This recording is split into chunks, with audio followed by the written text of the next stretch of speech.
सिद्धि धूमचलमणोऽहं गतिं पत्ते वोच्छामि समय पाहुण मिणमो सुदकेवलिं भणिदम् नमः समय साराय स्वानुभूत्या चकास्यति चित्स्वभावाय भावाय सर्वभावान्तरक्षदे अनन्तधर्मणस्तत्त्वं पश्यन्ति प्रज्ञात्मनः अनेकान्तमयी मूर्तिर्नित्यमेव प्रकाशिताम् वीतरागं जिनं नत्वा ज्ञानानन्दैकसम्पदम् वक्षे समयसारस्य वृत्ति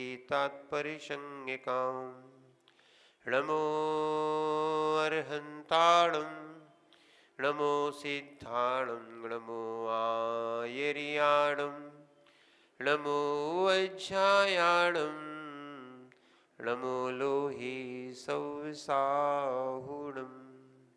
पंच परमेष्ठी भगवान की, आचार्य भगवान कुंद कुंद स्वामी की, आचार्य भगवान अमृतचंद स्वामी की, आचार्य भगवान जयसेन स्वामी की, आचार्य भगवान गुरु विराग सागर जी महाराज की, आचार्य भगवान विशुद्ध सागर जी महाराज की, अहिंसामय जैन धर्म की।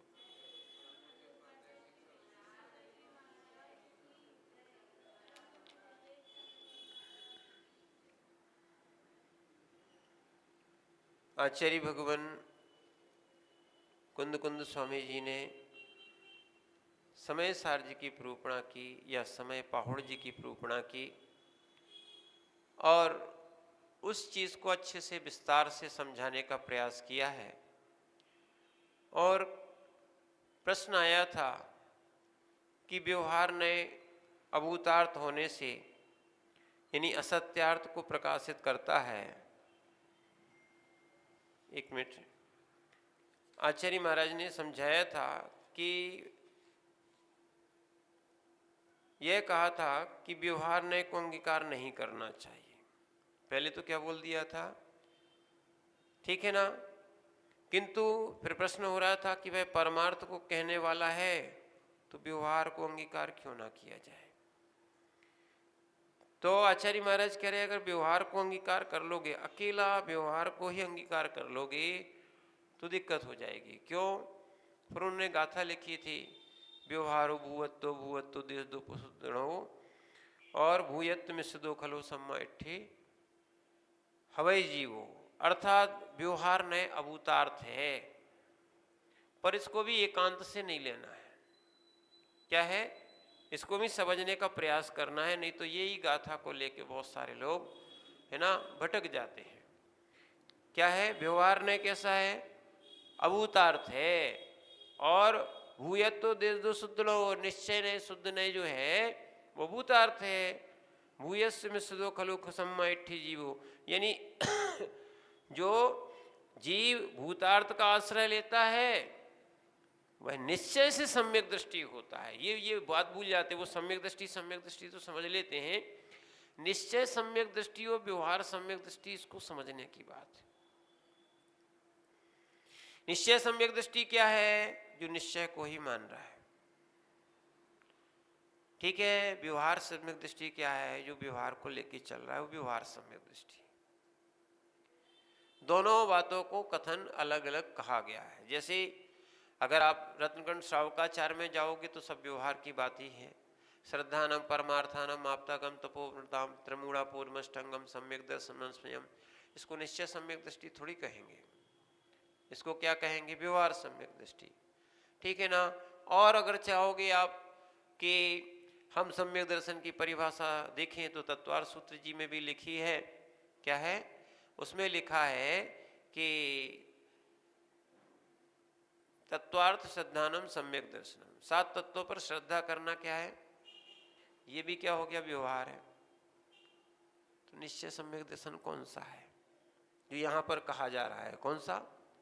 निश्चय सम्यक दृष्टि है। कौन सा? तो वो कौन सा है? जो वीतराग, कौन सा? सम्यक दर्शन की जिनको उपलब्धियां हुई हैं, वहां की बात यहाँ कही जा रही है। क्या है? ये तो सब व्यवहार सम्यक दर्शन है। क्या है? व्यवहार सम्यक दर्शन है। अब जिनने व्यवहार सम्यक दर्शन का पालन कर चुके हैं, रत्नत्रय की जिनको प्राप्ति हो चुकी है, रत्नत्रय पहले लगाना, बिना रत्नत्रय की बात ही नहीं करना, ये समय सारजी ग्रंथ रत्नत्रय धारी मुमुक्षु जीवों के लिए है। ये मुनि तो करणान योग से क्या है, उस समय जब गुड़ स्थान में आए थे तब बन गए। और देखा जाए चरणानी योग से देखा जाए, चरणानी योग का मुनि मूलाचार में है। पर भाव की बात कही जाए और वितरागता की बात कही जाए तो द्रव्य लिंगी या भावलिंगी की बात कही जाए, वितरागता की बात कही जाए तो समय सार में क्या है, मुनियों के भावों का कथन है पूरा पूरा, कि उन मुनियों के भावों की दशाएं क्या क्या होना चाहिए। क्यों लिखी हैं? क्योंकि वो मुनिगण मुनि बन के करेंगे क्या? अकेली व्यवहार की क्रियाओं में अकेले फंसे रहेंगे क्या? आत्मबोध नहीं करेंगे क्या? ठीक है ना। यानी जिन्होंने अशुभ छोड़ दिया, शुभ में आ गए, बहुत अच्छी बात। अब शुभ को भी छूटे और शुद्ध में प्रवेश हो। शुभ भी क्या है, क्योंकि दिखेगा जब शुद्ध की बात तो फिर वो उसमें लगेंगे, शुभ अपने आप छूट जाएगा, छोड़ने की बात नहीं है। तो अगर वो देखेंगे नहीं, दिखाया ही नहीं जाएगा तो कैसे मोक्ष मार्ग उनको प्रशस्त हो पाएगा? जिस लक्ष्य के लिए वो बड़े हैं, शुद्धात्मा की प्राप्ति के लिए वो बड़े हैं, वो लक्ष्य कैसे प्राप्त होगा? तो इस लक्ष्य की प्राप्ति के लिए उन्होंने निश्चय सम्यक दर्शन की बात यहाँ पर कही है। किसकी बात? नहीं तो कई लोग क्या करते हैं, वो सम्यक दृष्टि है, वो सम्यक दृष्टि माने क्या है, जो भूतार्थ को मानता है वो सम्यक दृष्टि है। आपने निश्चय सम्यक दर्शन छोड़ दिया। आचार्य महाराज ने लिखना पड़ा, उनको जोड़ा और आपने उसको छोड़ा। समझ रहे ना? जैसे अभी बात चल रही थी पिछली गाथाओं में कि वर्तमान में क्या है, व्यवहार चारित्र के धारक पंचम काल में योगी जन है। निश्चय चारित्र वर्तमान में नहीं होता। किनको? रत्नत्रयधारियों को तक निश्चय चारित्र नहीं होता। ठीक है ना? समझ रहे आप बात को? फिर श्रावकों को कहां से हो जाएगा? ठीक है ना? ऐसे ही सराग सम्यक्त हो जाए, बहुत बड़ी बात। वीतराग सम्यक्त की यहाँ पर निश्चय सम्यक्त की बात जो कही जा रही है उसको समझना, कि ऐसा नहीं कि मात्र सराग सम्यक्त में ही लीन रहें, वीतराग सम्यक्त की भी वो भावना करते हुए और उसमें भाव करें। कौन? निर्ग्रंथ योगी। तो इसी बात को आचार्य महाराज ने यहाँ पर बताया था कि भैया जैसे कोई व्यक्ति क्या है, मलिन पानी को पीता है। क्या पीता है? मलिन पानी को, कीचड़ वाले पानी को पीता है। अच्छा, आज वो नहीं लाया, वो 2 बार सोच रहे थे। हाँ ठीक है, देख लेते थोड़ी देर बाद, ले आओ या तो दिखाई देंगे, और क्या है। फिर वो प्रसंग चला जाता है तो फिर आता ही नहीं है। ठीक है ना? निर्मली क्या बोल रहे हैं? तो देखो बहुत से लोग होते हैं, नहीं तो हम लोग भी फिटकर ही समझते थे। क्या समझते थे? अब देखी नहीं है तो अपन क्या मानेंगे? तो कहने का अर्थ ये है, एक जैसे बहुत से लोग क्या करते हैं यहाँ टीका में आचार्य भगवान जैसे अमृत सिंह स्वामी ने लिखा था कि सभी व्यवहार नए अभूतार्थ होने से, यानी असत्यार्थ को प्रकाशित करते हैं, और केवल शुद्ध नए को ही भूतार्थ होने से भूतार्थ को प्रकाशित करते हैं। ठीक है? जैसे बहुत सी कीचड़ के मिश्रण से जिसका सहज एक स्वच्छ आच्छादित हो गया है, पानी गंदा हो गया है। क्या हो गया है? कीचड़ के कारण पानी कैसा हो गया है? गंदा हो गया है। ऐसे मलिन जल को पीने वाले बहुत से पुरुष कीचड़ और जल को पृथक पृथक ना करते हुए उसी मैले जल को पीते रहते। बहुत सारे ऐसे लोग हैं जो गंदे जल को पीते रहते हैं। अब इसी कल ही बताया था, जो नल का पानी पीते हैं वो गंदा पानी तो पी ही रहे। जैसा पानी पियोगे क्या है, वैसी वाणी होगी। समझ रहे? जैसा भोजन करोगे वैसा क्या होगा, वैसा भाव बनेगा। जैसा खाओगे अन्न वैसा होगा मन, और जैसा पियोगे पानी वैसी होती वाणी। तो ये बता रहे हैं। अब जो कीचड़ को पृथक नहीं करते, ठीक है, और उसी पानी को आपने देखा होगा बहुत से त्रियंच नाली आदि का पानी ही पी लेते हैं। अब उनमें विवेक नहीं है, अब जो मिलता है वो पी लेते हैं। विवेक तो मनुष्यों के पास है कि वो निर्मल करके, छान के, है ना, उसकी मर्यादा करके, या छना हुआ मर्यादा में पीते हैं, या जिनका नियम है कि प्रासुक पानी पीना है, वो प्रासुक की विधि को या तो कोई वस्तुओं को डाल के प्रासुक करते हैं, या फिर क्या है, सुनना, या फिर क्या है, उसको गर्म करके ही पानी का उपयोग करते हैं। ध्यान रखना, मुनिराजों को गर्म माने प्रासुक गर्म पानी ही पीना चाहिए। ये वाला नहीं कि अपन कोई लौंग या सौंफ आदि डाल दी इनका उपयोग करें। उनके लिए क्या है, प्रासुक पानी का ही उपयोग बताया गया है। तो इसीलिए आचार्य महाराज बोल रहे हैं कि जिनको विवेक नहीं होता है, ऐसे जन कीचड़ और जल को पृथक नहीं कर पाते और मैला पानी पीते हैं।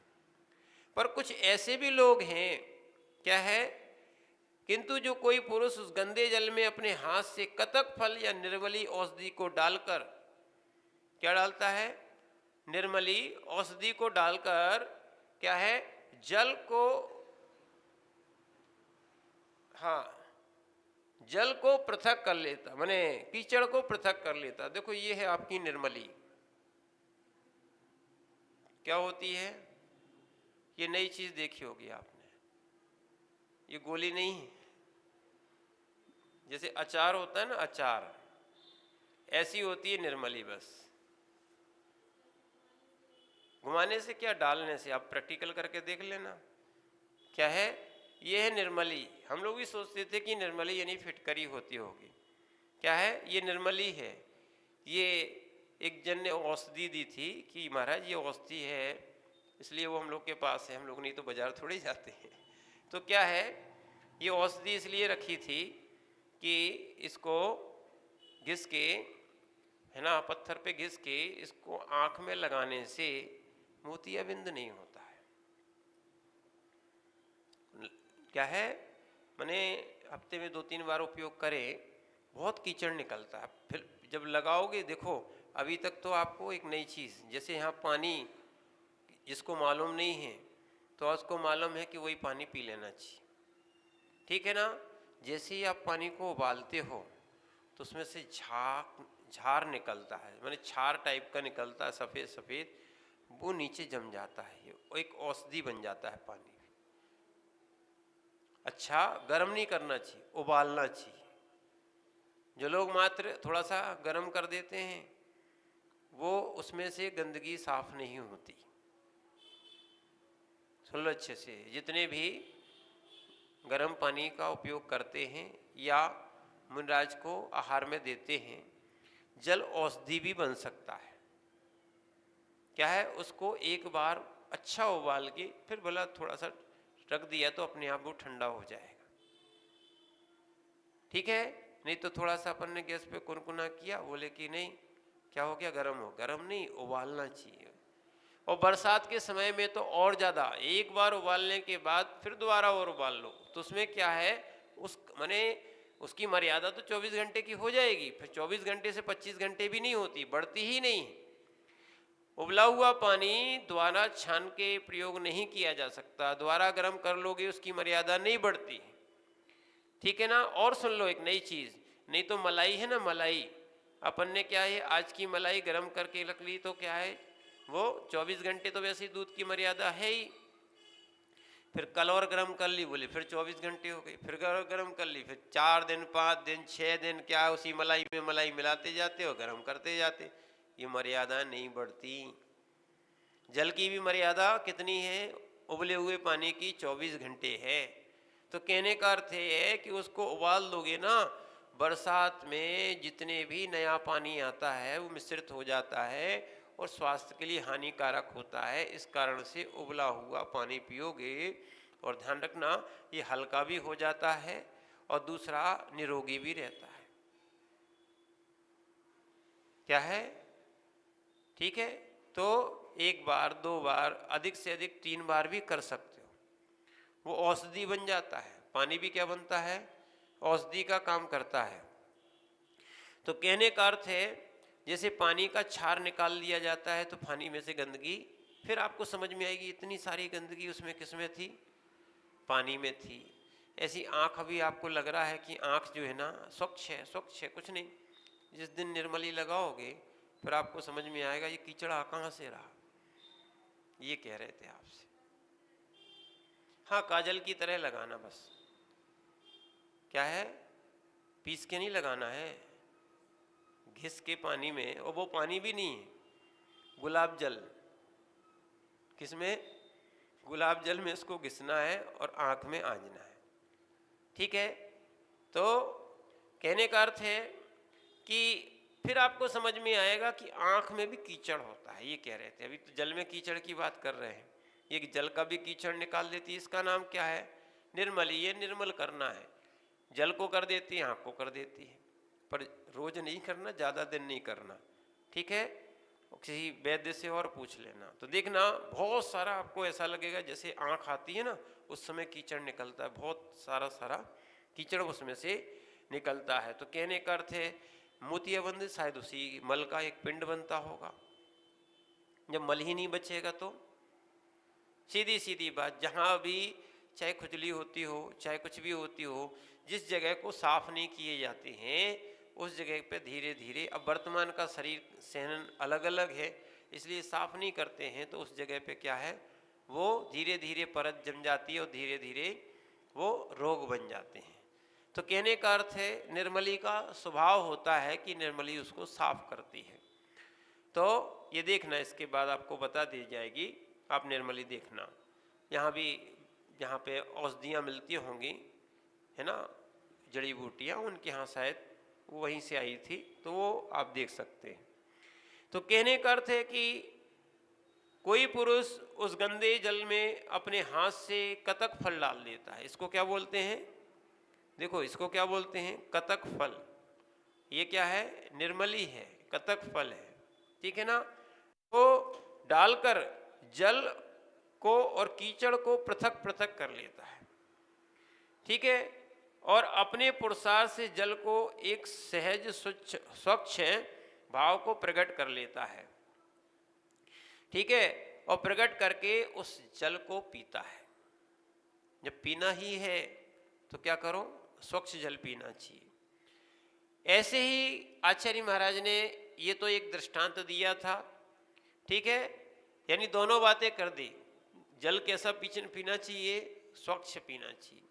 और दूसरी बात ऐसे ही यहाँ पर दृष्टांत के माध्यम से समझाई है, तथा प्रबल कर्म संबलन रोहित सहजैक ज्ञायकस्य आत्मनो अनुभव वितार पुरुष आत्मा कर्मणो विवेक मकुर्वन्त व्यवहार विमोहित हृदया प्रदोत्माना भाव विषयिक रूप्यम तम अनुभवती। यानी उसी प्रकार से प्रबल कर्म के संपर्क से जिसका सहज एक ज्ञायक स्वभाव आच्छादित हो रहा है, किसका, आत्मा का, उसी प्रकार प्रबल कर्मों के संपर्क से ये आत्मा भी क्या है, ये 8 कर्म जो है ना मल हैं। क्या है, 8 कर्म क्या है, मल है। ये आत्मा में मिलने से, ये जैसे जल में कीचड़ मिलने से जल मलिन हो जाता है, ऐसी आत्मा में कर्म मिलने से आत्मा मलिन हो जाती है। तो क्या है, प्रबल कर्मों के संपर्क से जिसका सहज एक ज्ञायक स्वभाव आच्छादित हो रहा है, ऐसी आत्मा का अनुभव करने वाले जो पुरुष है वे आत्मा और कर्म में भेद ना करके व्यवहार में विमोहित चित्त होते हुए क्या कर रहे, प्रकाशमान अनेक भाव रूप उस अशुद्ध आत्मा का ही अनुभव करते हैं। कर्म सहित आत्मा का जो अनुभव हो रहा है वो अशुद्ध आत्मा का अनुभव हो रहा है। शुद्ध आत्मा का अनुभव अपन कर ही नहीं सकते, यथार्थ कहें तो। इसीलिए तो फिर लोग समझते नहीं है बात को। बोले हम शुद्धात्मा हैं, शुद्धात्मा अनुभव कर रहे, कहाँ से कर रहे भैया? कर्म सहित में कैसे कर रहे? भावना कर सकते हो, वो भी क्या है, क्या है? द्रव्य दृष्टि से। भावना योग कहा जाए, इसका नाम रख दिया है। समय सार भावना प्रधान ग्रंथ है। कौन सा है? समय सार जी भावना प्रधान ग्रंथ है। आप उसकी भावना करो, धीरे धीरे वो आपके जब योग्यता आएगी ना, भावना करते करते निर्गंथ योगी भाव भी करेंगे और धीरे धीरे उस शुद्धात्मा का, देखो शुद्धात्मा का क्या है, अनुभवन भी करेंगे। जो आत्मा वर्तमान में कर्म सहित है उसको शुद्ध बोल सकते क्या? नहीं बोल सकते। ठीक है ना? अपन ने भी आलाप पद्धति में याद करो, फिर पढ़ा है कि जो कर्म से रहित है, चाहे द्रव्यार्थिक नय में बोलो चाहे पर्यार्थिक नय में बोलो, दोनों में आया है। कर्मोपाधि, कर्मोपाधि निरपेक्ष शुद्ध द्रव्यार्थिक नय नय यथा संसारी जीवा शुद्ध सादृक सिद्धात्मा, शुद्ध के समान शुद्ध सादृक या सिद्ध साधक शुद्धात्मा, सिद्धों के समान शुद्धात्मा है।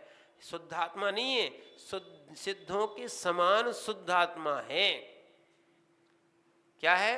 वहां पर आत्मा की अपेक्षा, द्रव्य की अपेक्षा उसको क्या है, शुद्ध कहा है। सिद्ध के समान शुद्ध कहा है, पर शुद्ध है नहीं, उनके समान है।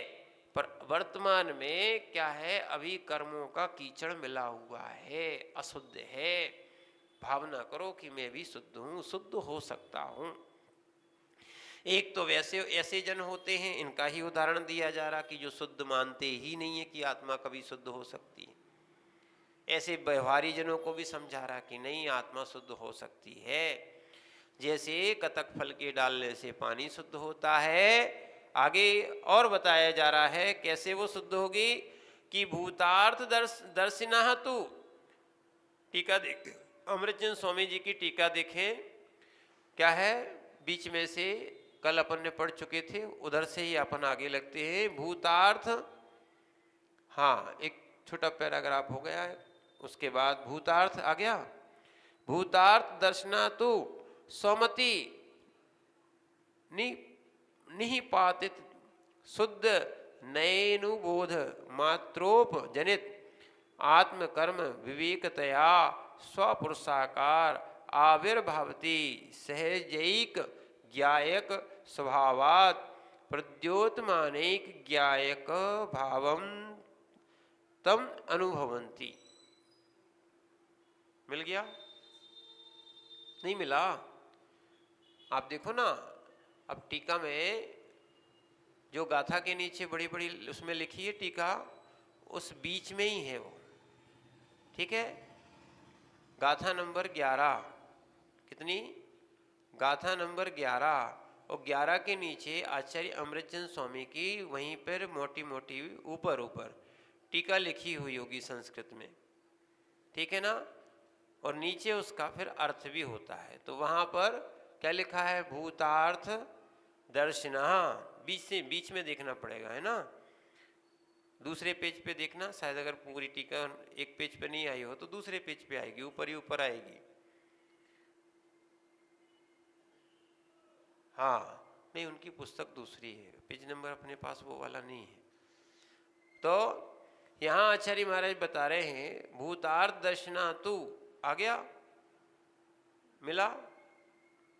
हाँ, भूतार्थ दर्शनातु स्वमति निपातित शुद्ध नयानुबोध मात्रोपजनित आत्मकर्म विवेकतया स्वपुरुषाकार आविर्भवती सहजेक ज्ञायक स्वभावात् प्रद्योतमानैक ज्ञायकम भावम तनु अभवती।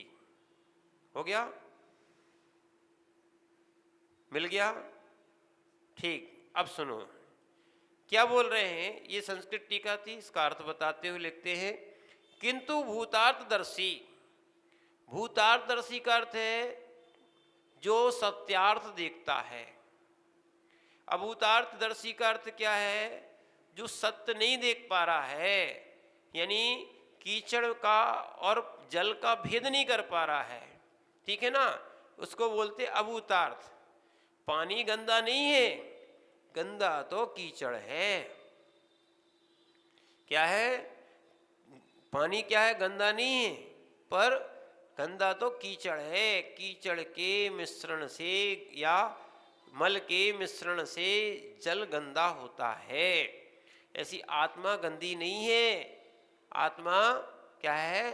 निर्मल है, पर कर्मों का मल इसमें मिल गया है, इस कारण से इसको भी मैला कहा जाता है। और सुन लो, वस्त्र गंदे नहीं है, वस्त्र में मैल आ जाता है, धूल आ जाती है, तो वस्त्र गंदा हो गया। अरे वस्त्र तो वस्त्र है, गंदा तो मल है, ठीक है ना। जब उस वस्त्र को अपन जल आदि के माध्यम से और भी माध्यम से उसको क्या है, वस्त्र को साफ कर लेते हैं, यानी मल को अलग कर देते, तो वस्त्र साफ हो जाता है। ऐसे ही यहाँ पर भूतार्थदर्शी, जो भूत मैंने सत्यार्थ को देखने वाला, कौन? शुद्ध नए का आश्रय लेने वाला। क्या लिख रहे? वो भूतार्थदर्शी शुद्ध नए का आश्रय लेने वाला पुरुष अपनी बुद्धि से प्रयुक्त, जो शुद्ध नए के अनुसार प्राप्त हुए, ज्ञान मात्र से उत्पन्न हुए। किससे? ज्ञान मात्र से उत्पन्न हुए आत्मा और कर्म के भेद ज्ञान के द्वारा अपने पुरुषार्थ से। देखो भैया, बिना पुरुषार्थ के कार्य होने वाला नहीं है। नहीं तो एक नियत बातता होती है कि भाई समय पे कार्य अपने आप सहज हो जाएगा। क्या बोलते हैं? ऐसे थोड़ी सहज हो जाता है। क्या लिखा है? आचार्य भगवान अमृतचंद स्वामी की गाथा मैंने टीका पढ़ो, क्या बोल रहे वो? अपने पुरुषार्थ से सहज एक ज्ञायक स्वभाव को प्रकट कर लेने से प्रकाशमान एक ज्ञायक भाव स्वरूप उस शुद्धात्मा को ही अनुभव करता है। अशुद्ध आत्मा में भी शुद्ध नए का आश्रय लेके, किसका आश्रय लेके? शुद्ध नए का आश्रय लेके क्या कर रहा है? अपनी बुद्धि से प्रयुक्त जो शुद्ध नए के अनुसार ज्ञान मात्र से, अब देखना किससे? ज्ञान मात्र से जो है ना उत्पन्न हुए आत्मा और कर्म के भेद ज्ञान के द्वारा अपने पुरुषार्थ से सहज एक ज्ञायक स्वभाव को प्रकट कर लेने से प्रकाशमान एक ज्ञायक स्वरूप उस शुद्धात्मा को ही अनुभव करता है। हम अशुद्ध आत्मा का अनुभव ना करें, किसका करें? शुद्ध आत्मा का अनुभव करें, ठीक है ना। और किसका आश्रय लेके? शुद्ध नए के आश्रय लेके, और स्वयं का पुरुषार्थ भी करना पड़ेगा। भाग्य और पुरुषार्थ दोनों होते हैं तब कार्य की सिद्धि होती है। निश्चय व्यवहार दोनों होते हैं तब अपन को भगवान की बात, आगम की बात समझ में आती है। एक नए का आश्रय लेके कथन तो किया जा सकता है, पर एक नए का आश्रय लेके क्या है, अनेकांत को नहीं समझा जा सकता है, ठीक है ना। तो इसीलिए क्या है, अनेक धर्म एक धर्म थोड़ी है। अशुद्ध धर्म है तो शुद्ध भी धर्म है। क्या है, चाहे पुद्गल का ले लो और चाहे जीव का ले लो, ठीक है ना। अशुद्ध धर्म है तो शुद्ध भी है, ठीक है ना। तो इसीलिए आश्रय लेके वो शुद्ध आत्मा का अनुभव करता है। तदर्थ आगे पढ़ते हैं टीका में, तत्र ये भूतार्थम आश्रयन्ति ता एव सम्यक पश्यन्तः सम्यक दृष्टियो भवति न पुनरन्ये कतक स्थाने त्वात् क्षुद्ध नए, यानी शुद्ध नए है तो छा, सा को छा हो गया है, क्षुद्ध नए स्यात् प्रत्यक आत्मदर्शी भीर व्यवहार नयो न अनुसतर्व्या अथ चा केशांचित कदाचित स अपि प्रयोजनवान। क्या बोल रहे हैं? तद अर्थ, अतः यहाँ पर जो पुरुषार्थ नहीं, जो यहाँ पर जो पुरुष क्या है, यहाँ पर जो पुरुष भूतार्थ रूप शुद्ध नय का आश्रय करते हैं, यानी जो सत्यार्थ नय को, ठीक है ना, या निश्चय नय को शुद्ध नय का आश्रय करते वे ही सम्यक अवलोकन या श्रद्धान करते हुए सम्यक दृष्टि कहलाते हैं। इसको बोलते हैं निश्चय सम्यक दृष्टि। क्या कर रहे हैं? जो मात्र अपनी शुद्धात्मा को ही अनुभवन कर रहे हैं। क्या देख रहे हैं? शुद्धात्मा का कैसे अनुभवन कर रहे हैं? अभी तो भी कहा था कि आत्मा तो संसार में अशुद्ध है, फिर शुद्धात्मा का अनुभवन कैसे कर रहे हैं? जैसे कतक फल के डालने पर क्या है, क्या हो जाता है? हाँ, मैल अलग हो जाता है, मल नीचे बैठ जाता है, कीचड़ नीचे बैठ जाता है। ऐसे ही शुद्ध नय के आश्रय से मात्र आत्मा का अनुभव कर रहे हैं, और ये भेदन होता है, ठीक है ना। तो वो आत्मा का भेदन करते हैं, ठीक है ना। आश्रय किसे कर रहे, ठीक है ना। शुद्धात्मा तो जो सिद्धात्मा है वे ही कहलाते हैं, सीधा सीधा तो यही है, ठीक है। संसार अवस्था में कोई शुद्धात्मा नहीं है। क्या नहीं है? हाँ, निश्चय नय का आश्रय लेके शुद्धात्मा का अनुभवन यहाँ रत्नत्रयधारी विशेष रूप से कर पाते हैं, ठीक है ना। तो अतः ये यहाँ पर वो क्या कर रहे हैं? भूतार्थ शुद्धात्रय का आश्रय करते वे ही सम्यक अवलोकन या श्रद्धान, चाहे अवलोकन करो। देखो अपन देखिए, दर्शन, दर्शन का अर्थ क्या है? अवलोकन भी हो गया, यानी देखना भी हो गया, और दर्शन का अर्थ सम्यक श्रद्धान भी हो गया। तो अवलोकन या श्रद्धान करते हुए सम्यक दृष्टि कहलाते हैं, ना कि अन्य पुरुष, क्योंकि यहाँ पर शुद्ध नय कतक फल के सादृश्य है। शुद्ध नय कैसा है? कतक फल के समान है, और इसलिए प्रत्यक आत्मदर्शी, क्या लिखा? प्रत्येक आत्मदर्शी को, यानी पुद्गल कर्मों से पृथक अपनी आत्मा के अनुभवन करने वालों को, जो क्या कर रहे हैं? पौद्गलिक कर्मों से अपनी आत्मा का पृथक अनुभव कर रहे हैं। क्या है? अब बता रहे, देखो क्या, अब ये लाइन बहुत बड़े मुख्य है कि जो सुनना, किसके लिए ये निश्चय सम्यक दर्शन की बात कर रहे हैं? जो अपने भेद विज्ञान के द्वारा, जो योगी भेद विज्ञान के द्वारा, जो योगी भेद विज्ञान के द्वारा बैठे हुए हैं, वे क्या कर रहे हैं? अपने पुद्गल कर्मों से पृथक अपनी आत्मा को पृथक अनुभव कर रहे हैं। करने वालों को, स्पष्ट समझना, करने वालों को व्यवहार का अनुसरण नहीं करना चाहिए। लोग ने पूरी बात को तो समझी नहीं और कह दिया व्यवहार तो अभूतार्थ है। स्पष्ट लिख दिया। क्या है? जो अभी बहुत सारा विषय आने वाला है, क्या है? प्रतिक्रमण जो है, विषकुंभ है, किनके लिए? जो ध्यानस्थ योगी बैठे हैं, जो आत्मा में लीन है, ज्ञायक स्वरूपी है, ये कह दो। क्या है? ज्ञायक स्वरूप है, अभेद में बैठ रहे। अब उनको प्रतिक्रमण का विकल्प है, विषकुंभ है। व्यवहार का विकल्प है, अभूतार्थ है।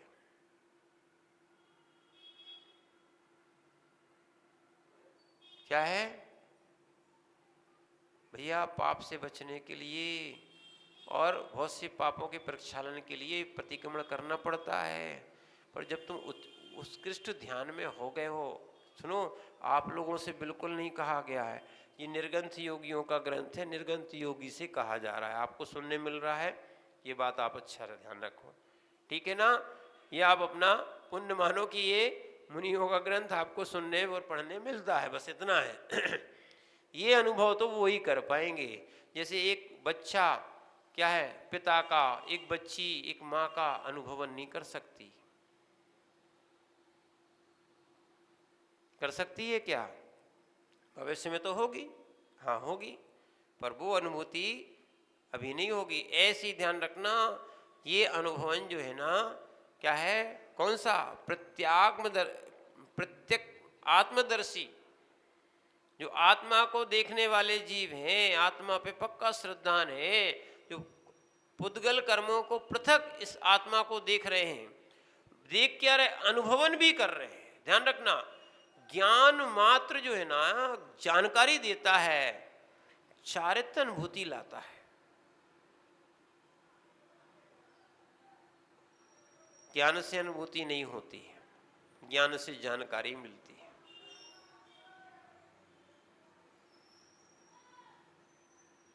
ज्ञान से अनुभूति होती है, ज्ञान से, शब्दों से, सुनने से मात्र जानकारी होती है। अनुभूति तो आचरण से होती है, अनुभूति तो रमण से होती है। चाहे कोई विषयों का रमण करे और चाहे कोई आत्मा का रमण करे, शब्दों में अनुभूतियां नहीं होती। शब्द अनुभूति का साधन हो सकते हैं, शब्दों में अनुभूतियां नहीं होती। नहीं तो कह दो रसगुल्ला, तो बस अनुभूति हो जाना चाहिए, फिर खाने की आवश्यकता ही क्या है। ठीक है ना। इसीलिए जो आत्मदर्शी हैं, प्रत्येक आत्मदर्शी, यानी पुद्गल से कर्मों को पृथक करके अपनी आत्मा का अनुभव करने वाले हैं, उन जीवों को व्यवहार नए का अनुसरण नहीं करना चाहिए। आचार्य महाराज की कहीं गलती नहीं है, समझने वालों ने गलतियां कर दी है। ऐसे वैरागियों को, जिनको शुद्ध आत्मा का अनुभवन करना है, निर्गंत बन के करें। क्या बन के करें? बड़ा आनंद आता है। क्या है, हम लोगों ने पहले पढ़ाई की, अब उसी पढ़ाई का अब आनंद आता है। ठीक है ना, समझो आप बात को। कुछ समय के बाद छोटे ग्रंथ पढ़ते पढ़ते जब बड़े ग्रंथ आते हैं, उन्हीं का ही विस्तार विशेष है, पर फिर बड़ा बड़ा आनंद आता है कि बस प्रमाण नहीं रहते, मैं इतना सा सूत्र था, अब देखो तो उसका विस्तार कितना हो गया। वास्तविकता में सुन लो, फिर से कह रहे आपसे, ये सूत्र छोटा जरूर है, प्रमाण और नय के द्वारा ही वस्तु को जान सकते हो, सम्यक दर्शन हो सकता है, बिना प्रमाण नय के होता ही नहीं। किसके द्वारा? सम्यक ज्ञानम प्रमाणम। सम्यक ज्ञान ही क्या है? प्रमाण है। या तत्प्रमाणे, वो भी बिल्कुल सही था। उन्होंने सूत्र जो बनाया ना, उन्होंने भिन्न नहीं किया, इन्होंने भिन्न कर दिया। ठीक है ना, यानी वो 5 सम्यक ज्ञान बोल चुके, तत् यानी वह 5 सम्यक ज्ञान क्या है? प्रमाण है।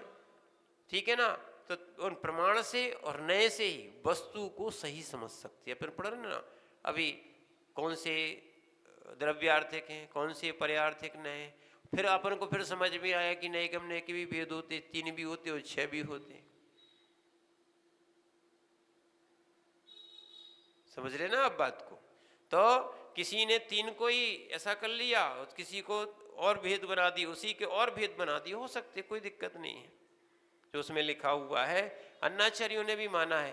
तो कहने का अर्थ ये है, ऐसे जीव फिर अंदर जाके फिर अनुभव और करते हैं। जैसे डॉक्टर हैं, आप लोग भी चाहे रोटी बनाते हो, चाहे व्यापार करते हो, ठीक है ना, धीरे धीरे धीरे अनुभूति अलग आती है।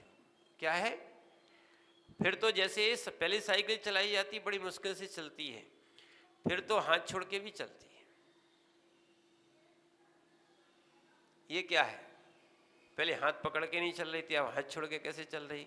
कुछ नहीं है, बैलेंस बन गया। जो बैलेंस बना लिया, कुछ लोग तो गाड़ी भी हाथ छोड़ के चला लेते हैं, समझो आप, वो बैलेंस बन गया। ऐसी जिस जीव का आत्मस्थ होने का बैलेंस बन जाता है, क्या है, उनके लिए फिर कोई दिक्कत नहीं होती है। इसीलिए आचार्यों ने, यानी पूज्यपाद स्वामी ने भी लिखा है कि ब्रुवन्नपि न ब्रूहते, गच्छन्नपि न गच्छते, ततस्तु पश्यन्नपि न पश्यते। देखते हुए देखते नहीं है, बोलते हुए बोलते नहीं है, चलते हुए चलते नहीं है, जो आत्मा में रमण करने वाले जी। ठीक है ना। तो कहने का अर्थ यहाँ तो उस विषय को नहीं लगाना। यहाँ तो ये कह रहे हैं जो प्रत्यगात्मदर्शी है, जिन्होंने पुद्गल कर्मों को पृथक करके देख लिया है, उनको व्यवहार का अनुसरण नहीं करना चाहिए। ठीक है ना? सर्वथा आप श्रावकों को लिए नहीं है। ये तो सप्तम गुण स्थानवर्ती मुनियों का कथन विशेष रूप से यहाँ चल रहा है। छठवें गुण स्थानवर्ती मुनि का भी ये कथन नहीं है। ठीक है ना? जब ध्यानस्थ होते हैं निर्ग्रंथ योगी क्या करते हैं, तो वो व्यवहार का अनुसरण ना करते हुए क्या है, प्रत्येक आत्मदर्शी होते हैं। कौन सा है एक शब्द यहाँ पढ़ना, कौन सा? प्रत्येक आत्मदर्शी। कौन से? प्रत्येक आत्मदर्शी। आत्मा का क्या है, दर्शन करते, आत्मा को देखते हैं, कर्मों से पृथक आत्मा को देखते हैं। पौद्गल कर्मों से पृथक आत्मा को देखने वाले प्रत्येक आत्मदर्शी कहलाते हैं।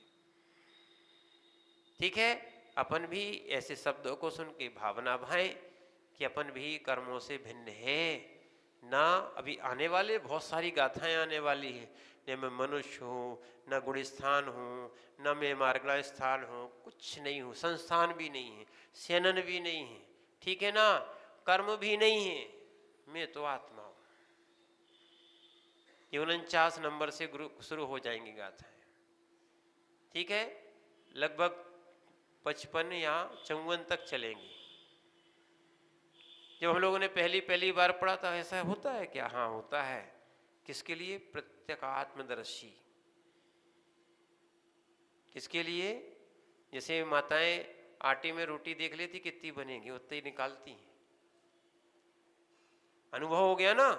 ऐसे ही जैसे आटे से रोटी निकालते हैं ना, ऐसे कर्मों से सहित आत्मा में, यानी अशुद्ध आत्मा से शुद्ध आत्मा को देखने का ऐसा प्रयोजन और प्रयास रहता है। ऐसा समझना चाहिए। ओम नमः सिद्धेभ्यः।